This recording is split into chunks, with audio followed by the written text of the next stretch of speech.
बिस्मिल्लाहिर्रहमानिर्रहीम, अस्सलाम वालेकुम। आज हम बात करेंगे कि हमल के दौरान पैरों की जो रगें हैं, जो वेरिकोज वेन हम जिनको बोलते हैं, वो जो है वो फैल जाती हैं। तो उसके लिए जो है वो हमें क्या करना चाहिए और मेडिसिन वहाँ पे कौन कौन सी हो सकती है।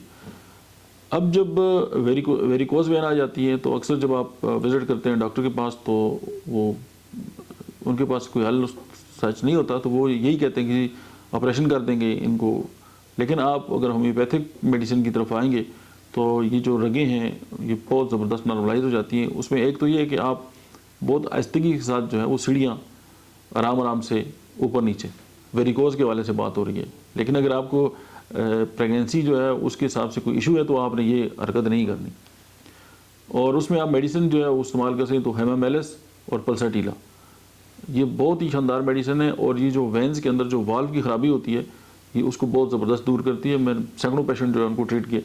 हेमामेलिस जो है वो 200 में, और सेकंड मेडिसिन पल्साटीला है, ये भी दौरान खून को बेहतरीन करती है। आप इसको 30 में इस्तेमाल करें। और अगर आप हेमामेलिस 200 के साथ अर्निका 3C अगर आप मिला लें, अर्निका मोन्टाना, ये एक बहुत शानदार मेडिसिन है सर्कुलेशन के वाले से, तो ये बहुत ज़बरदस्त काम करती है। तो अभी मैं टीवी पे ऐड भी देख रहा था, तो वो एक मेडिसिन की बड़ी तारीफ़ कर रहे थे, तो वो भी होम्योपैथिक की मेडिसिन है, एस्कुलस हिप उसका नाम है। तो वो भी सर्कुलेशन पे बहुत बेस्ट काम करती है और वेरिकोज वेन के लिए इंतहाई शानदार है, प्रेगनेंसी में भी। Thank you.